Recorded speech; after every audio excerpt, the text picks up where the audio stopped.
Good morning everyone. On behalf of Madioli Health, ECM provider of the event, I welcome you.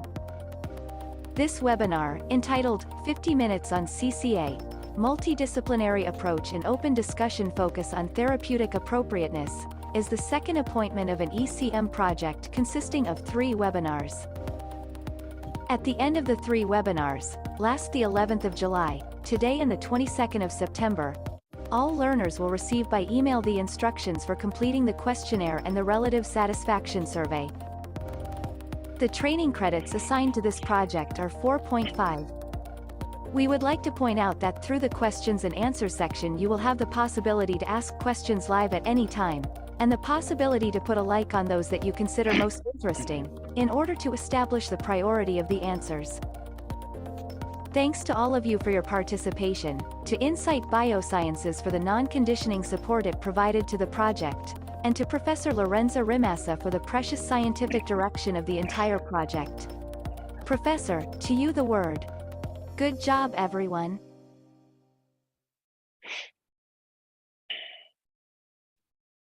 Hello, my name is Lorenza Rimassa. I'm Associate Professor of Medical Oncology at Humanitas University and Humanitas Research Hospital in Milan, Italy.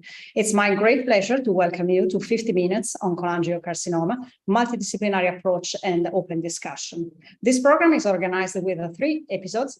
The first one was on July on the diagnostic. Today we will be talking about the therapeutic appropriateness in cholangiocarcinoma. And the third one will be next week, and we will be focusing on molecular tumor board. For each episode, we have 2 lectures, one given by an international expert and one by an Italian expert, followed by a panel discussion where the panelists will ask questions to the experts. Feel free to send your questions through the chat anytime, and we will address them at the end of the 2 presentations. Today, our international expert is Dr. Angela Lamarca, who is a consultant medical oncologist specialized in hepatopancreatobiliary cancers and neuroendocrine tumors, working at the Fundación Jiménez Díaz University Hospital in Madrid, Spain, after several years at the Christie in Manchester, UK. Dr. Angela Lamarca is a member of the EORTC Gastrointestinal Cancer Group of the INETS, the European Association for Neuroendocrine Tumors Advisory Board, and a member of the ESMO Gastrointestinal Cancer Upper Digestive Faculty Group. And today, Angela Lamarca will be giving a lecture on therapeutic appropriateness. Afterwards, we will have Professor Davide Melisi from the University of Verona in Italy, who will be talking about the Italian reality. So please, Dr. Lamarca, the floor is yours. Thank you. Thank you very much, Lorenza. Thank you very much for the invitation. Let me share my slides. Okay, I hope you can see them properly. So I'm going to talk about the therapeutic appropriateness for the management of cholangiocarcinoma. These are my conflict of interest. So I think one of the first things that we should probably highlight is the fact that the management of cholangiocarcinoma is becoming more and more complex. And this is, for example, the picture from the ESMO guidelines back from 2016, which we could probably say is kind of straightforward. There was no clear adjuvant therapy to administer to the patients. There was not really any phase 3 randomized study supporting that. And most of the patients were having surgery followed by observation. In the advanced setting, there was evidence for cisplatin gemcitabine in the first-line setting, but not much more evidence for treatments beyond that, with targeted therapies being really in development at the time, and with local regional therapies also in development. And as you can see, there is no mention to immunotherapy in the figure. Of course, the management is very important to be within a multidisciplinary group, but this concept is much more important lately. As you can see, there have been a lot of clinical trials reported and performed and reported over the last years. And because of these clinical trials, the treatment algorithm has become much more complex. So as I mentioned, very important to have a multidisciplinary approach. The ESMO guidelines are being updated at the moment, and I think the figure is going to be very, very different to what I just showed you from 2016, but this is an approximation to those. So as you can see, for diagnosis and staging, we do need already multidisciplinary approach with multiple specialists involved, interventional radiologists, gastroenterologists, but also radiologists and nuclear medicine for imaging and staging, and of course the pathologist. For the management of the advanced setting, is not for the surgeons only, is right now also for medical oncologists, and in some scenarios also for radiation oncologists as well. In the advanced setting, we have evidence supporting the role of chemotherapy and targeted therapies, and also immunotherapy that I will show you later. And of course, it's important that the medical oncologists work together with palliative care physicians, because unfortunately prognosis remains poor. And of course, there are some new treatment options that are being developed at the moment, local regional therapies and targeted therapies, for which multidisciplinary approach is very important. Regarding the multidisciplinary approach, these are results of a survey performed by ENSCA, which is the European Network for the Study of Cholangiocarcinoma. And these are the recommendations from that survey. And as you can see, it's very important that we have multiple specialists involved in our multidisciplinary team, meeting discussions to provide the best patient care. And I'm not going to go through all the details, but if you want to have a look at this paper, is also providing some recommendations about how often should the MDT take place and which should be the best scenario for that to happen. So if we go through the management of cholangiocarcinoma, for many years, I think we have to discuss adjuvant and also palliative treatment options. And lately, the neoadjuvant concept is also being mentioned more and more. It's true that we do not still have a specific neoadjuvant clinical trials, but it's true that probably because of what the evidence is showing in pancreatic cancer, for example, the neoadjuvant concept is moving also into the field of cholangiocarcinoma and other biliary tract tumors.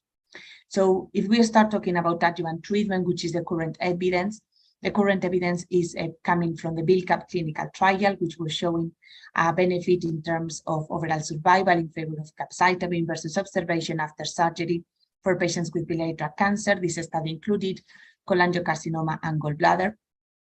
It's true that the primary endpoint was not met, but it's also true that there was a pre-planned sensitivity analysis for the overall survival, adjusted to prognostic factors, to the stratification factors, that did show a benefit in overall survival. And based on that, current guidelines are recommending capecitabine over observation for patients with biliary tract cancer, and is the current standard of care. Very recently, the long-term follow-up results from the BILCAP clinical trial were presented, and you have them in this slide, and they were confirming the benefit of capecitabine versus observation. Therefore, capecitabine remains at the moment the current standard. I think it's important to make some form of reflection about other clinical trials that have been performed as well. This is one of the studies presented during ASCO GI 2022 that was showing a benefit in favor of the S1 adjuvant versus surgery alone, again supporting the strategy by BILCAP. So I think it's encouraging to see that both studies testing capecitabine or S1 were showing similar results.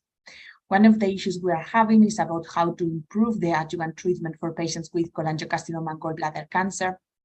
And one of the strategies was, of course, to add cisplatin gemcitabine into the adjuvant setting to move it a little bit earlier into the patient's pathway. The ACTICA-1 clinical trial, I will show you a slide later, is a randomized study randomizing capecitabine versus cisplatin gemcitabine, and the results are awaited. And this is a very similar trial, the STAMP trial. It's a phase 2, smaller in sample size, but testing that very same hypothesis. I think it's worth noticing that only extrahepatic cholangiocarcinoma patients were included, and they were high-risk patients because they had to have lymph node disease following surgery. I mean, having identified N1 or N2 disease in the surgery.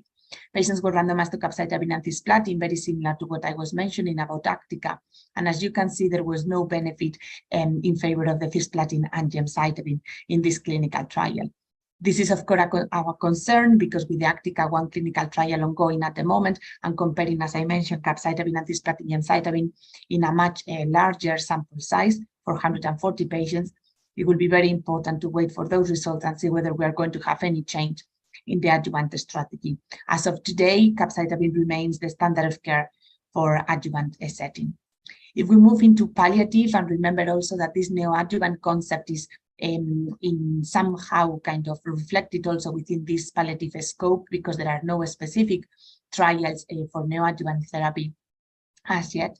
I think we have to start by the first-line setting, which is, of course, most of the times based on chemotherapy. And the first-line standard of care has been for many, many years cisplatin and gemcitabine, based on the ABC02 clinical trial that showed benefit both in terms of overall survival and progression-free survival over gemcitabine alone. It's true that other stronger or more intense chemotherapy options have been tested, for example, FOLFIRINOX in the America trial.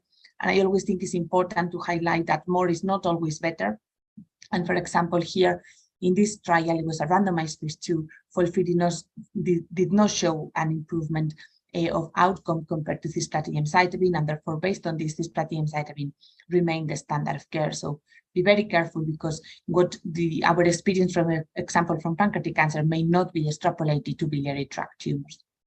In the second-line setting, again, focusing now in chemotherapy exclusively, there was no standard of care up to 2019 for second-line treatment options. It's true that chemotherapy was being utilized, and these are some results from a systematic review that included 25 studies.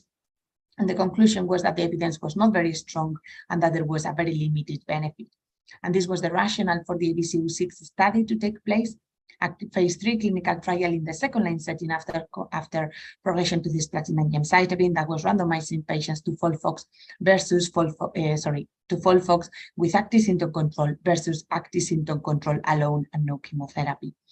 The primary endpoint was overall survival, and as you can see, there was a benefit in favor of FOLFOX, therefore becoming the new standard of care after cisplatin and gemcitabine. There have been some other clinical trials testing alternative options in the second-line setting, such as the NIFTY clinical trial, for example, that showed a benefit both in progression-free survival and overall survival. There were some updated data from the NIFTY trial that I didn't have time to include in the slides because they were just presented a couple of days ago in ESMO, that were updating the PFS data from NIFTY. And even though I do not have the slide here, I think it's important to highlight that the PFS was very similar to the one reported with ABC06, more around 4 months, rather than the 7 months that you see in this preliminary analysis. I think there is evidence to support combination strategy in the second-line setting, and I think we could use FOLFOX or FOLFIRI in this setting. And what I do believe as well, and is an important message to take home, is that monotherapy with 5FU chemotherapy is probably not of much benefit. The outcome of the 5FU alone in the NIFTY trial was actually very, very similar to the active symptom control arm in ABC06. So I don't think that should be very much encouraged for our patients. FOLFIRI versus FOLFOX is quite a challenging question, and I don't think there is one superior to another. As I told you, the updated NIFTY results were showing very similar activity to the FOLFOX. And in this study as well, a randomized phase 2, there was no really superiority of one over another. So I think both could be considered. So which are the updates and what is going on beyond these chemotherapy options of cisgem in the first-line setting and FOLFOX and FOLFIRI in the second-line setting? We have other cytotoxic chemotherapies, and I think one of the most interesting ones is the nab-paclitaxel, which combined with cisplatin and gemcitabine has shown very promising activity with a very high response rate. This combination is currently being developed in the in the locally advanced setting in a phase 3 study. And I think this downstaging could be very interesting, again, highlighting that the fact that the neoadjuvant concept is coming more and more into biliary tract. Regarding targeted therapies, I will show you some details on what is happening in the field, because this is very interesting and definitely changing the patient's pathway at the moment. So for many years, a lot of clinical trials testing targeted therapies showed negative results, most likely because we were not really selecting patients based on a biomarker. And the more we have learned about the molecular biology, the more we have identified specific alterations that we have targeted. And we have also learned that different biliary tract tumors do have different molecular alterations. So for example, within the intrahepatic cholangiocarcinoma, we have IDH1 mutations and we have FGFR2 fusions, which can be targeted with treatments available at the moment. And for extrahepatic cholangiocarcinoma and gallbladder cancer, these two targets are not really very frequent, and we have other alterations, especially within the HER2 pathway, for example, with HER2 amplification. So there are a lot of targets that we can use for treatment for biliary tract tumors. As I mentioned, IDH1 and FGFR2 fusions are the most frequent ones, but there are others that are biliary tract specific. And beyond these ones, biliary tract specific, we also have disease agnostic strategies like the NTRK fusions, the MMR deficiency, and for example, new data coming, for example, for the RET fusions as well. The IDH1 mutations, there is evidence supporting the use of ivosidenib in the second-line setting or third-line setting after prior chemotherapy. And this evidence is coming from the Clarity clinical trial. In this trial, patients with an IDH1 mutation and cholangiocarcinoma were randomized to ivosidenib versus placebo, and the primary endpoint was progression-free survival. As you can see in the Kaplan-Meier, the curves separated with a hazard ratio of 0.4, therefore suggesting that there was a benefit in terms of progression-free survival in favor of ivosidenib. The analysis of the overall survival was quite challenging because of the crossover. A large proportion of patients crossover from placebo to ivosidenib following the progression to placebo. But if we adjust for this crossover, we also see a benefit in overall survival in favor of the ivosidenib as well. And based on this, ivosidenib is currently FDA approved for locally advanced or metastatic cholangiocarcinoma. It's still not EMA approved though. Regarding the FGFR2 fusions, these are alterations in the FGFR receptor that are going to have a pro-cancerous effect. There are multiple FGFR inhibitors being developed at the moment, most of them focusing on the FGFR2 receptor, which is the one of most interest in biliary tract tumors. There have been a lot of different FGFR inhibitors being developed at the moment, and we can see that there is a consistent response rate above 20%, so the lowest one is around 20%. The highest one here is futibatinib with 41.7%. And again, the results from the RELY inhibitor were presented very recently in ESMO 2022, a couple of days ago on Monday, and they were showing a very high response rate from this drug.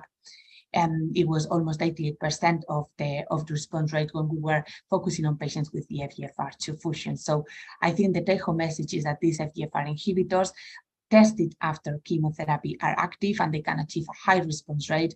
We, of course, need further evidence. Two of these are approved by FDA, the infigratinib and pemigatinib is also approved by EMA. As I mentioned, we need further evidence, especially to locate these inhibitors earlier in the patient's pathway, and there are multiple clinical trials randomizing patients to the FGFR inhibitor versus TCM in the first-line setting. We also need to understand better which is the combination, which is the mechanism of resistance, primary and secondary resistance, and also whether we should really combine these drugs with chemotherapy or other treatments, like, for example, immunotherapy, or whether we should give them on their own. There are other targets of interest, and I will show you the results a little bit more quickly, because I just want you to have a flavor of why it is relevant to test for a wide panel of genes. And the reason is because we may find very rare alterations, but if we find them, we are really able to match that patient to one treatment that may be very effective.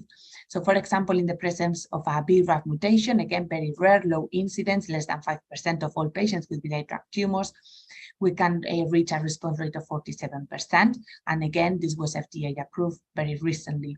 With the HER2, which I mentioned was within biliary tract cancer, especially extrahepatic cholangiocarcinoma and gallbladder cancer, we may have both amplification and mutations. And the highest response rates have probably been seen in the amplification group. There are some new options of targeting this amplification that are being tested at the moment. of testing of targeting this pathway that are being tested at the moment. And one of them is, for example, the NRG1 fusion, which is somehow connected with the HER2 and HER3 receptors, as you can see in the figure. There are a couple of drugs being developed, which are inhibitors of this alteration with a good response rate in phase 1 clinical trials. Again, NRG1 fusions are very rare, less than 1%, but if we find a patient, we may be able to find an adequate treatment. Immunotherapy is really changing the field of cholangiocarcinoma at the moment. For a long time, we were really only able to treat patients with immunotherapy if they had one of these specific biomarkers that we know increases the chances of the patient responding, for example, the MSI high or the MMR deficiency, and also patients with a high TMB. These were the patients that were benefiting from immunotherapy. For all the other patients, the strategy was a combination of immunotherapy and cisplatin, and chemotherapy, mainly cisplatin and gemcitabine. And the rationale for this was because when testing immunotherapy in the whole population without those specific markers that I mentioned, the response rates were not very promising. So the TOPAZ-1 clinical trial is a phase 3 clinical trial that has been recently reported, randomizing patients to cisplatin gemcitabine and durvalumab versus cisplatin gemcitabine and placebo in the first-line setting, therefore testing the combination of immunotherapy and chemotherapy in treatment-naive population. The primary endpoint was overall survival, and secondary endpoints included progression-free survival and response rate. As you can see, there was an improved overall survival, progression-free survival, and response rate in favor of the combination of durvalumab and cisplatin and gemcitabine. And the response rate achieved was 26.7%, median progression-free survival of 7 months, and median overall survival of almost 13 months. It's true that the median overall survival between both groups was not very much difference, but I think if we look at the hazard ratio and the separation of the curves, again, we have a tail of the curve that is very important and very interesting for our patients. Regarding the response rate, we see an improvement, 18.7% with placebo and cisplatin gemcitabine, and 26.7% if we were adding durvalumab into that combo. One of the biomarkers that has always been tested was, for example, the PD-L1, and this trial was not really recruiting patients based on any specific biomarkers. It was for all comers, and as you can see, the PD-L1 expression was not really showing any sign of prediction for response. So in theory, every patient could benefit from treatment of durvalumab without those specific markers being required.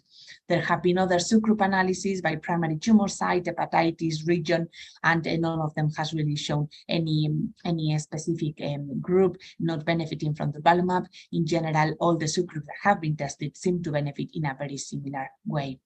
There has also been data showing benefit in terms of quality of life, especially with a delay of the time to deterioration when assessing the quality of life for the global health status, for example. These are some data that we believe are important, especially for those of us that are also treating hepatocellular carcinoma, and because of those hypotheses suggesting that patients with viral hepatitis may benefit more from immunotherapy. I think it's important to look at the subgroup analysis, and even though the study was not powered for a subgroup analysis, it's interesting to see how there were no differences at all on overall survival for patients with viral hepatitis and without viral hepatitis. So again, regardless of the region or the hepatitis status, patients do benefit in a similar way. Finally, primary site, again, similar benefit for patients. The same for the stage. All patients seem to benefit similarly, regardless of whether they were recurrent with prior surgery or initially unresected. And a very last slide regarding the local regional therapies, because I think it's important that we not forget about these treatments. A proportion of our patients will be diagnosed with intrahepatic cholangiocarcinoma and with liver predominant disease, or with locally advanced disease, for example, outside the liver as well. This was a recent systematic review and meta-analysis that was assessing which was the current evidence supporting local regional therapies for intrahepatic cholangiocarcinoma. As you can see, the take-home message is that the evidence supporting local regional therapies for intrahepatic cholangiocarcinoma is very poor. And actually, the strongest evidence is in favor of ablation. All the other options that we may have local regional therapies, like embolization, for example, are not really supported by very, very strong evidence. So definitely an area that we need to understand better. The liver radioembolization has been tested combined with chemotherapy with some promising results. As you can see here, 22% of the patients were down stage 2 surgical intervention, but still we need to understand better how to select these patients and who are the patients that may benefit better from this. So just take home messages. The management of cholangiocarcinoma requires a multidisciplinary approach. A large proportion of patients will be diagnosed with advanced stages, and current standard of care is cisplatin gemcitabine in the first-line setting, with the new data of cisplatin gemcitabine and durvalumab, and in the second-line setting, FOLFOX and FOLFIRI showing very similar activity data with the latest update from NIFTY clinical trial. We do still need new chemotherapy options to be developed, and precision medicine approaches are, of course, of very much importance. It's true that precision medicine is not going to be for every patient, so we should be testing all patients for us to know exactly who are the patients that have a targetable alteration, but the reality is that not all the patients are going to have a targetable alteration, unfortunately.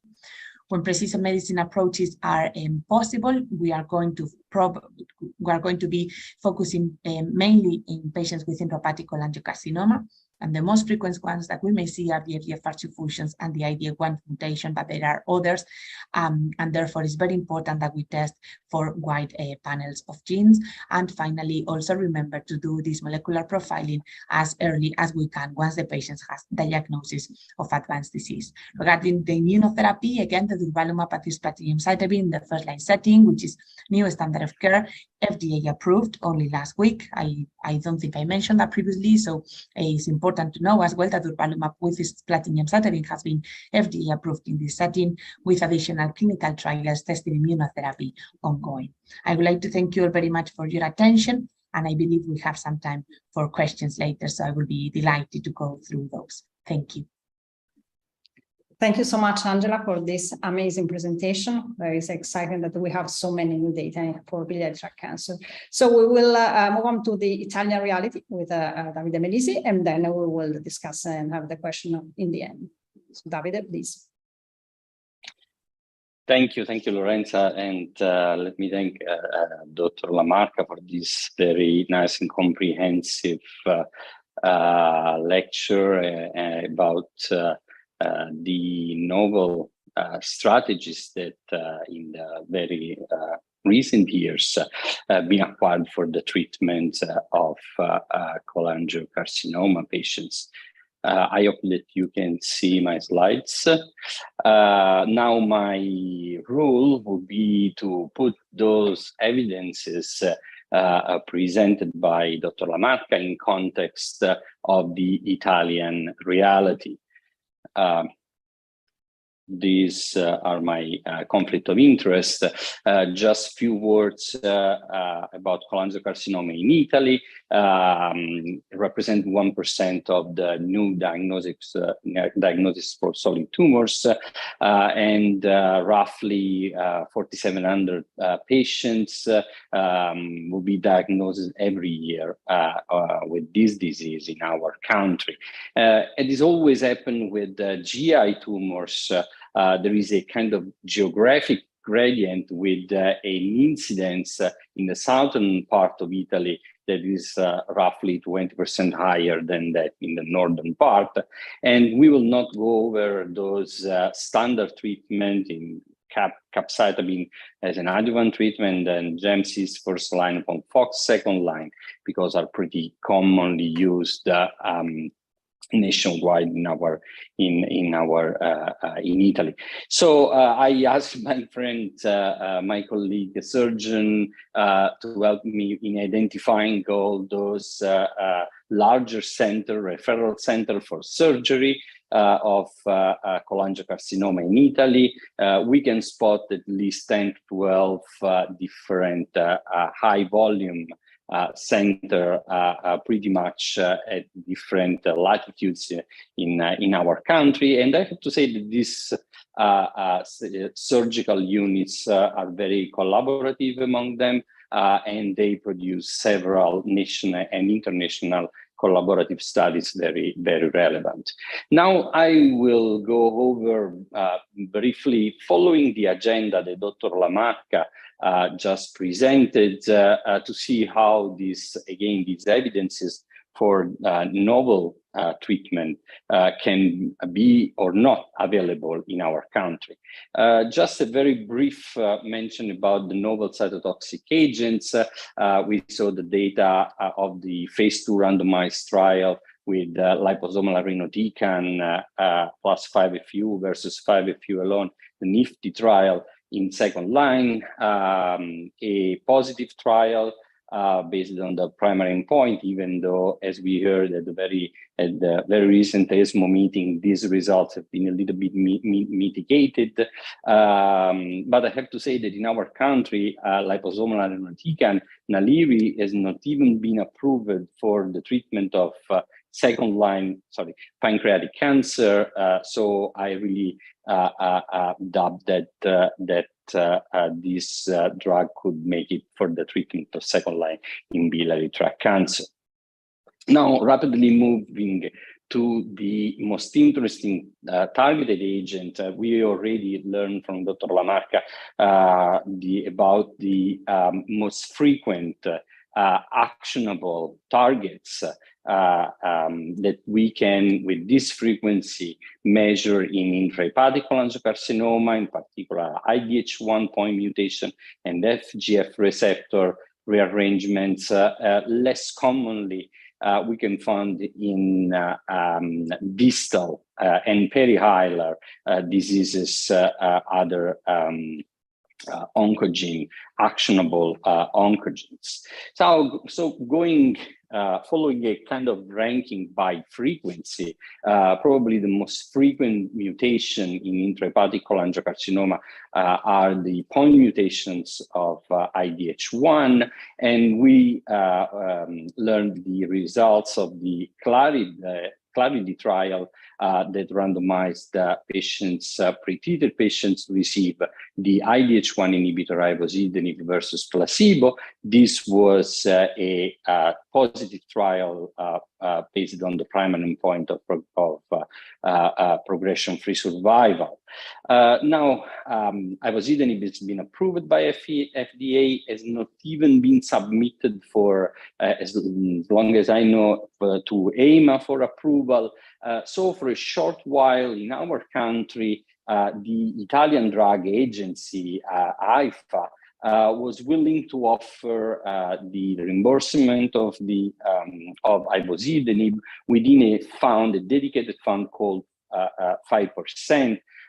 So we took advantage of this possibility. Actually, several centers in Italy, and we treated under this program 7 patients with an IDH1 mutated cholangiocarcinoma from November 20 to June 22, and as expected with this agent, we measured some important clinical benefit, prolongation of survival, not really very deep responses, even though in some cases we could measure reduction in tumor volume, but not something as large as the effect that we expect with tyrosine kinase inhibitor, for instance.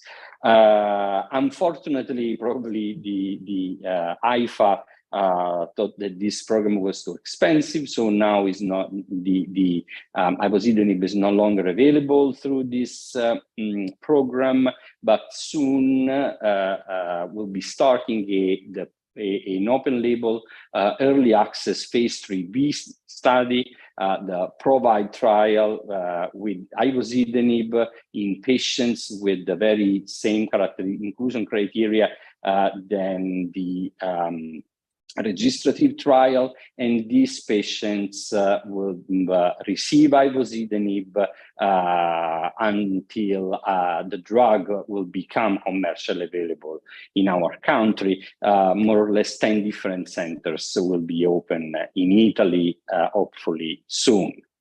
The real the real hot target now that we have in the treatment of cholangiocarcinoma is the fibroblast growth factor receptor pathway. This tyrosine kinase receptors, in particular the receptor 2, FGF receptor 2, as we heard, is in cholangiocarcinoma. Cholangiocarcinoma can go under a rearrangement, giving gene fusions that keep the receptor active, and so the constitutive activation of this signal.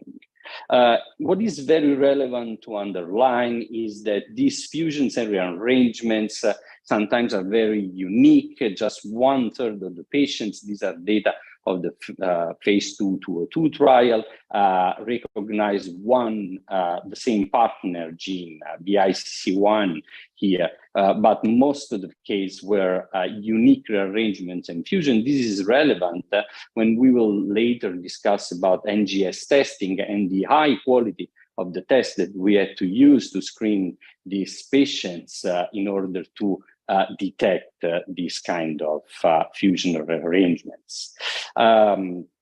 Now we have a drug against this target, pemigatinib of Pemazyre, is a small molecule oral inhibitor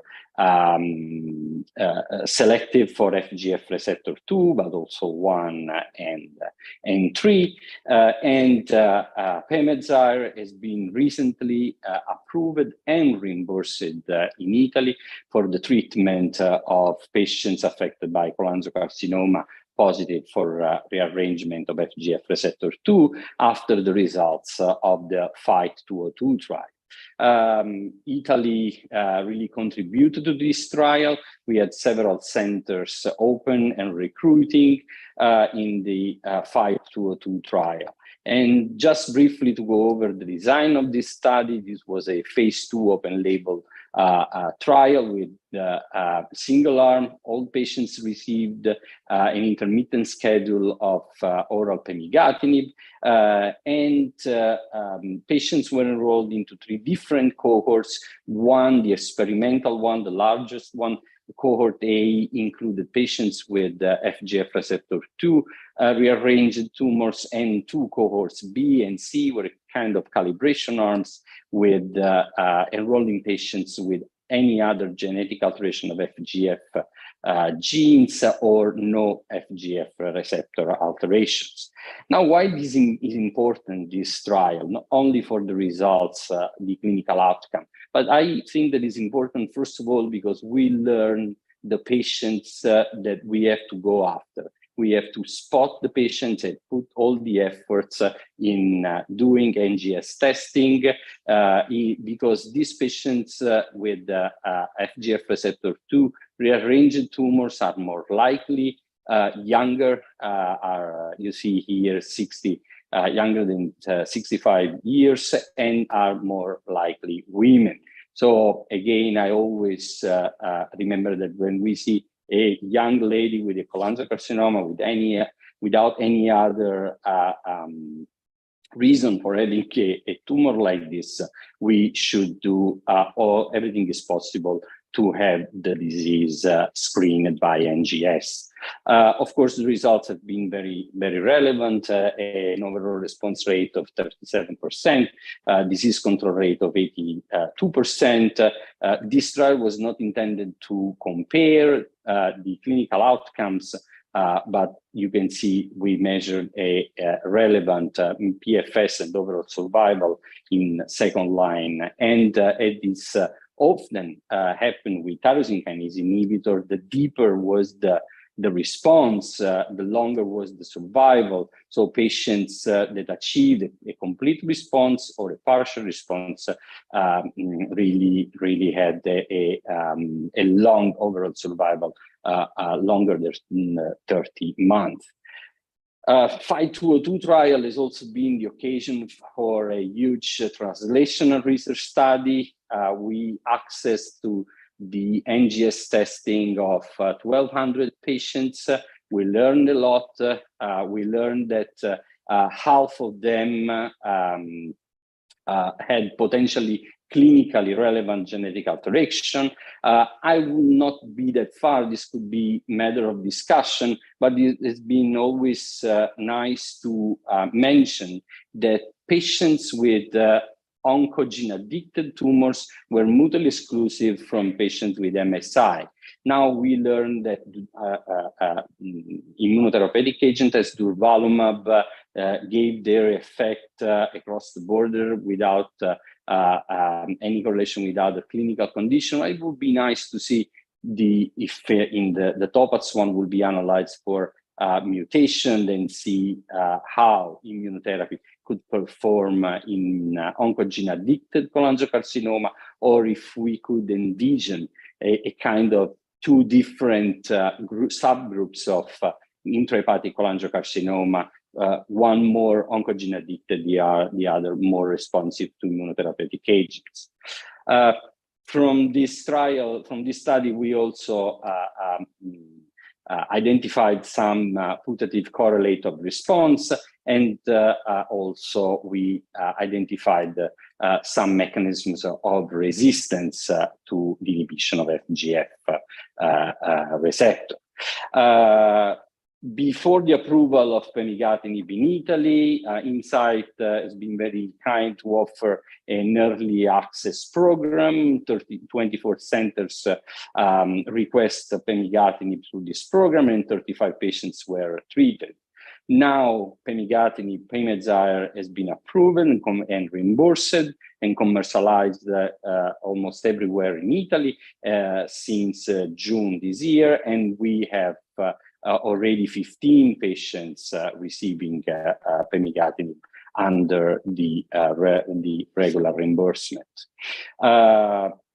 Now moving to the future, the clinical trials with the clinical trial with this agent is the first-line trial, trying to test the hypothesis that this agent could be important also in first line for treatment-naive patients. So this 5302 trial is a phase 3 randomized trial of pemigatinib versus standard GEM-CIS.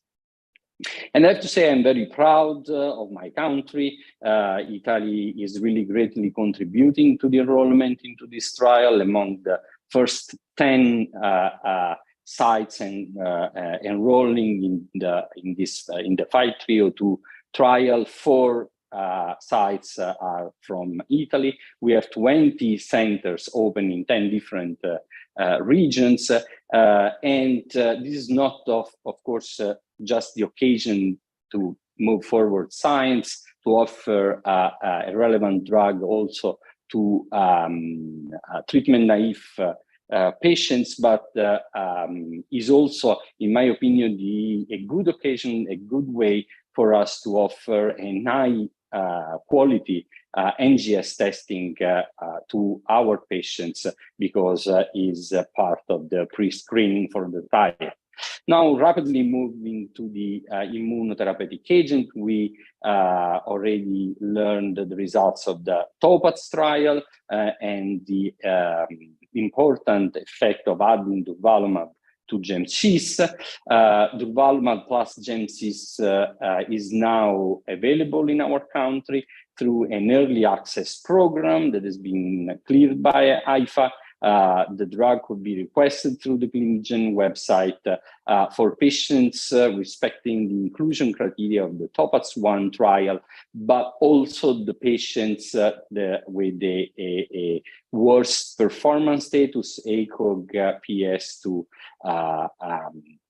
patients that were excluded from the TOPAZ can be included in this program. And to date, 200 patients have been treated in 50 different hospitals in Italy with this regimen. Now, just to close,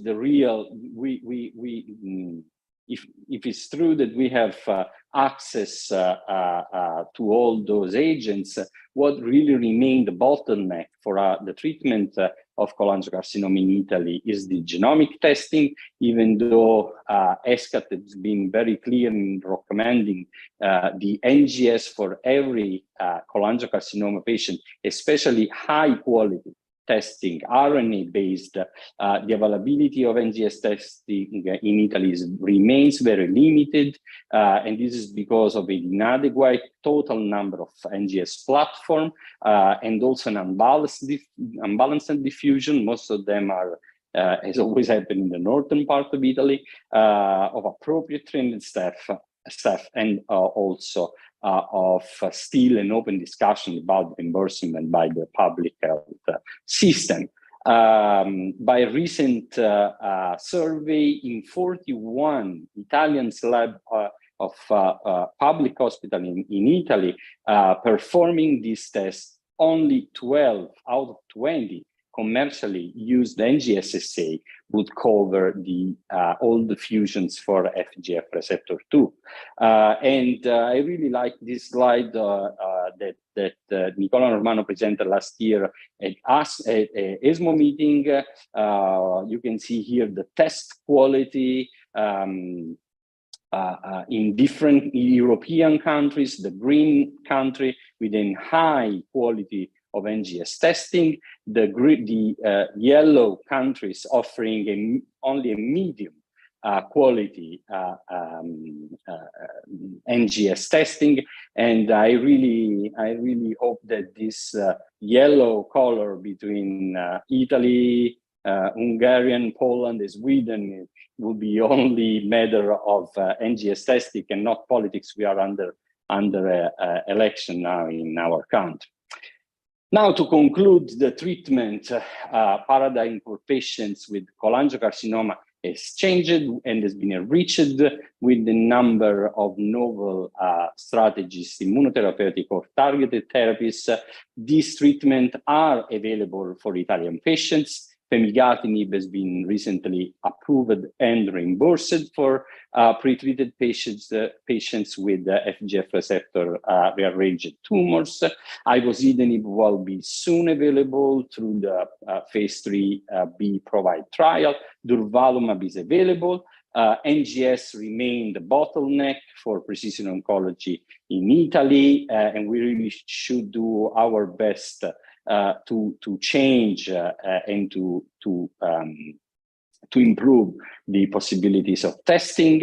Always remain a great commitment to clinical research for offering new drug as a way to have high quality testing. And as Dr. Lamarck remember how important is the multidisciplinary approach, let me thank all the colleagues here in Verona, surgeons, medical oncologists, and colleagues in the lab, and you for your attention. Thank you very much, Davide, for your great presentation about the Italian reality. So now we can start the discussion. Maybe we can start with the panelists, and then we will see if there are some questions that will come through the chat. So who is the first one? So women first, Monica. Well, let me start by thanking the presenters for these wonderful presentations. Professor Lamarck has just said it all about cholangio, what we need to know, and Professor Melisi just told what it really is about the Italian perspective. So my question for Dr. Lamarck, considering what Professor Melisi just told us about test reimbursement in Italy and all the difficulties we have in many centers, especially smaller centers, are facing a lot of difficulties. How's it in Spain? What's your status right now? Do you have the same? Yeah, no, I think it's a great question, and it's actually very important to say that It's very easy to show the results of a phase 2 clinical trial or phase 3 clinical trial, but then bringing that to reality is totally different. So my experience is very similar to what you have shown for Italy, for example, both in Spain and in the UK as well. So it's true that maybe in the biggest centers, you have more access to clinical trials that allow you to do that molecular profiling. I think my advice is that you should actually refer the patients to those places where the molecular profiling is available, because we do really need to look into that benefit that the patient could derive. But if we look into the clinical practice, it's true that the molecular profiling test is not available in every center, it's not reimbursed in every center, and it's not part of a standard of care in every center. So that's an ongoing issue. There was a very recent publication looking into a new RTC project, which was the Huracan, looking into the molecular profiling. And we also identified that it was not only the molecular profiling being performed, but also matching those results with treatment. So, you know, the targeted therapies are very beautiful in a presentation, but then in reality, we have the issue of the molecular profiling, fully agree, not always available. So I would recommend to refer patients to a center where they do have access to clinical trials and the option of doing a wide molecular profiling. And option two, and problem two is the access to the actual treatment, which is another issue as well in Europe. Very important question, Monica. Thank you, Angela, for the answer. Other questions from the panelists? I have a question for Angela. Now there is some agreement on the role of liver transplantation in patients with an unresectable extrahepatic cholangiocarcinoma. But what do you think about this practice, the liver transplantation in patients with intrahepatic cholangiocarcinoma, not immediately resectable? Yeah, well, I'm not a surgeon, so my knowledge is, you know, the one from a medical oncologist. My experience is that it depends a lot in the country where you are working. So, for example, in Italy, I know that you have a lot of experience with liver transplant. It's much more challenging. For example, in the UK, there is not a lot of access to liver transplant for patients who do not meet the specific criteria, and the cholangiocarcinoma patients have been excluded for many, many years. It's true that it's quite challenging, really, with the current evidence we have, to really support the liver transplant for everyone. And I think it comes down to the patient selection. And I'm not really sure if we really know how to select the patients. I think if you select the patient correctly, you are probably doing good to the patient, but everything comes down to the patient selection, the country where you are working, and the access to that liver transplant, because in a lot of countries, cholangiocarcinoma patients are excluded. I've got a question, if I may, the opportunity. Thanks for your terrific talks. Anyway, we know that liquid biopsy may substitute in the near future what is the NGS done on the solid tissue. But the problem is that we may capture, according to a recent publication, only the 20% of the fusion or alteration of FGF receptor 2 with liquid biopsy compared to the solid tissue. Why is that, and how can we solve it? Do I answer? Okay. So I assume you're talking about liquid biopsies, right? Yep. Yeah. So yeah, I think we have different issues here. So one issue is the fact that for biliary tract tumors, we don't always have a good biopsy, and a lot of patients have a still diagnosis based on cytology, where you cannot do any molecular profiling. The second issue is that even if you have a biopsy, around 20–25% of the samples will fail that analysis, and this is consistent in different studies and different work that have been published. So a liquid biopsy is a very good solution for those patients where you cannot really do a new biopsy because of whatever reason, or where you only have cytology. And I think the technique should improve, because I do fully agree that you may lose, or you may miss some of the fusions, because doing the molecular profiling on the ctDNA is not as straightforward as doing it in the tissue, probably because of the amount of tumor representation that you have. So I think we have to think of the liquid biopsies as the best alternative to tissue that we have for now, but I do not think the current liquid biopsies are going to be the best that we can do. So I think we need to develop better techniques for the liquid biopsies if we really want to do a substitution of the tissue. Right now is not a substitution. I think right now ctDNA can help for those patients where you do not want a new biopsy because of whatever reason. It may be the patient not wanting the biopsy, or it may not be technically possible. And in that case, it's the best option or the best alternative we have, but it's not perfect. And I think we need to improve that methodology. If I could briefly comment, add on this, I think that the liquid biopsies has another advantage. It could be very useful in the patients progressing under an FGF receptor inhibitor, because it is true that the performance in detecting the rearrangement is lower than in tissue, but since the mutations, the acquired mutations then are point mutations in the catalytic site, the liquid biopsy is very good in identifying those point mutations and also overcomes the issue of heterogeneity, because those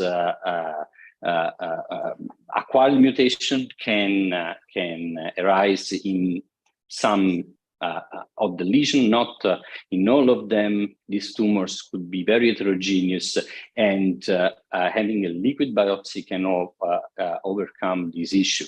So we found ourselves in identifying by liquid biopsies many times the secondary acquired mutations that were not detected by using tissue NGS. Okay, a short question for both of Professor Lamarca and Professor Melisi. Compliments for your presentations.